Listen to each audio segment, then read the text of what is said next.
Le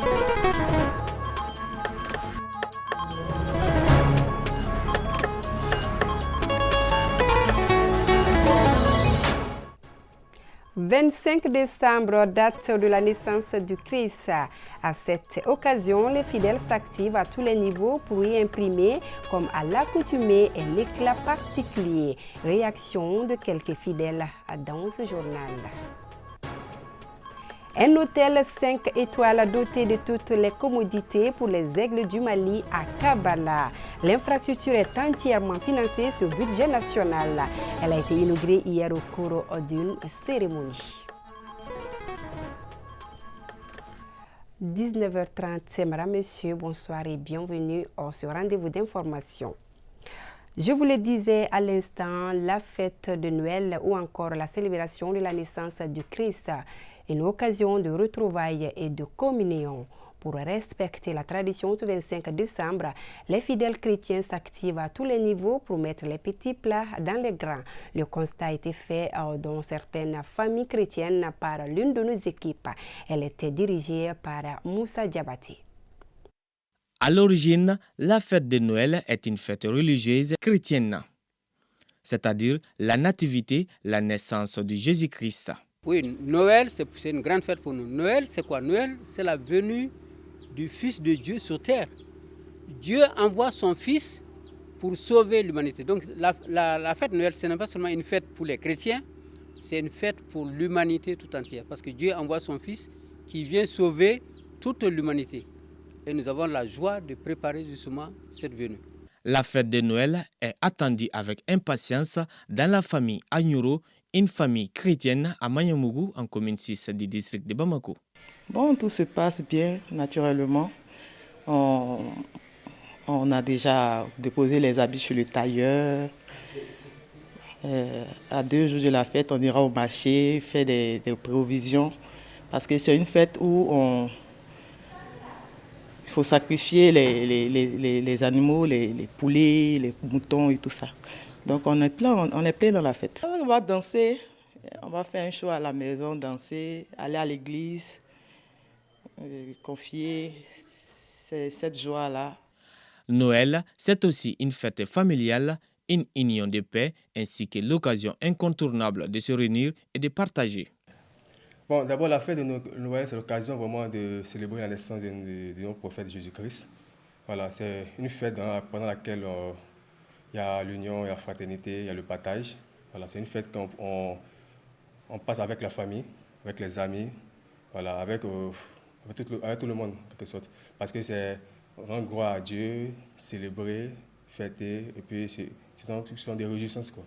Le 24 décembre, veille de Noël, les chrétiens vont à l'église pour célébrer la venue du Christ au monde. C'est surtout une fête religieuse. Donc, surtout c'est avec l'église qu'on la passe d'abord. Parce qu'on va à la messe pour prier, pour célébrer Jésus, pour rendre gloire à Dieu. Ensuite, maintenant, les préparatifs, c'est-à-dire, on paye des poulets, de la tchéké. On fait une nourriture vraiment spéciale pour la fête, parce que c'est quand même la naissance de Jésus-Christ. Donc, il faut la célébrer de manière comme il se doit. La prière et le pardon sont les maîtres mots pour accueillir les Seigneurs. Et les préparatifs sont au beau fixe. La préparation consiste en quoi? C'est d'abord la prière. Vous savez, quand on reçoit quelqu'un de mal chez soi, nous savons tous ce que nous faisons. On prépare l'intérieur, on prépare l'extérieur, on veut l'accueillir dans la joie et que tout soit beau.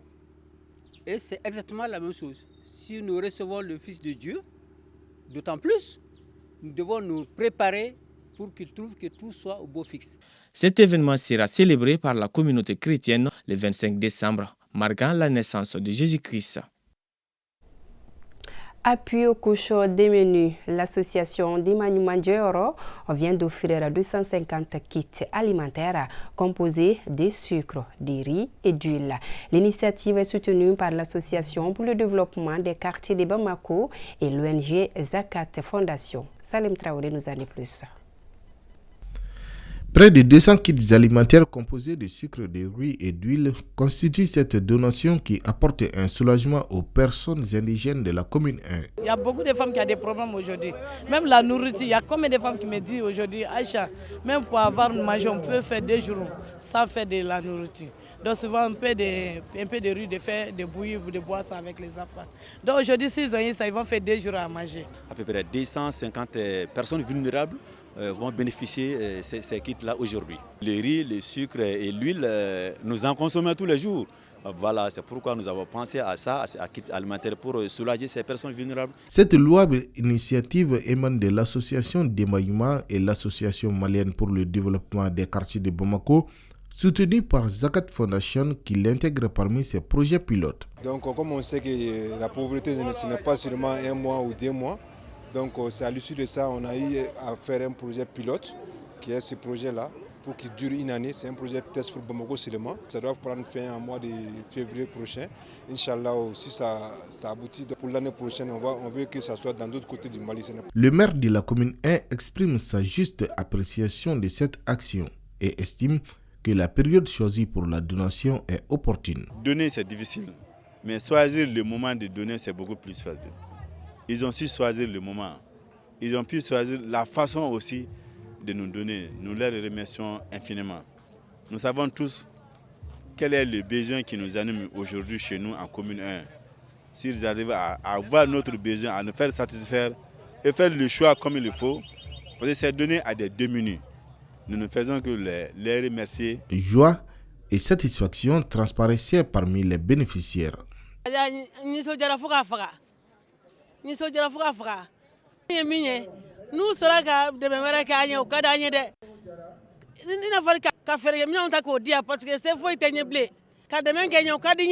Il est à noter que cette démarche découle d'un projet de grande envergure entrepris par Zakat Foundation et ses associations partenaires. Les événements sociaux, qu'ils soient heureux ou malheureux, sont considérés comme l'affaire de tous. À chaque occasion, chacun y met du sien. Cependant, ces contributions volontaires deviennent de plus en plus négatives car ayant perdu leur caractère social. Une déperdition sous-tendue par des comportements contraires à l'orthodoxie. Référence à l'extravagance et à la cupidité, parfois source de tension. Lala Diaratouri. Les réalités et les valeurs humaines varient d'une société à une autre. Dans la nôtre, l'entraide et la solidarité ont toujours été considérées comme faisant partie des piliers indispensables au maintien d'un climat social apaisé. À l'occasion des cérémonies sociales, comme les mariages, baptêmes et autres, les uns témoignent leur bonne foi aux autres par des présents dont la nature varie selon les circonstances. Mais de nos jours, cette forme d'entraide a pris une autre tournure à en croire nos interlocuteurs. Beaucoup d'entre eux jugent extravagantes les nouvelles tendances encouragées dans la plupart des cas par les femmes. Il s'agit à titre d'exemple des uniformes. Nous avons toujours, dans les temps passés, les tissus comme ça, très moins chers pour qu'on puisse aller à un mariage ou à un baptême. Mais nous avons constaté, ils ont tendance maintenant à aller très haut. Il faut constater, la femme d'un manœuvre, la femme d'un ministre, peuvent avoir les mêmes habits. Si c'est moins cher, mais si ça devient très cher, la femme d'un ministre et la femme d'un manœuvre ne peuvent pas avoir les mêmes trucs, sans que l'autre ne fasse quelque chose qui n'est pas bon. Chaque femme connaît en réalité la capacité de son homme. Si elle ne s'en tient pas à cela et qu'elle veut faire comme ceux qui sont aisés, cela ne peut qu'être source de discorde entre eux. Un homme qui cherche à régler le prix de location de la maison, si tu lui sors des histoires d'uniformes, il va à la longue te dire merde. Ces dépenses exorbitantes à l'occasion des événements sociaux sont très souvent source de conflits dans les foyers.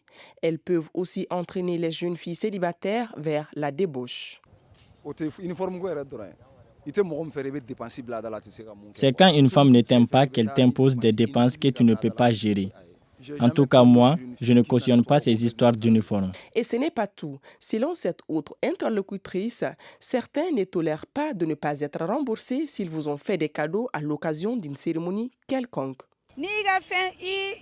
Maintenant, toutes les contributions que les autres font à ton événement sont des dettes que tu dois rembourser. Et si par malheur tu ne parviens pas à les rembourser, ils le diront même après ta mort.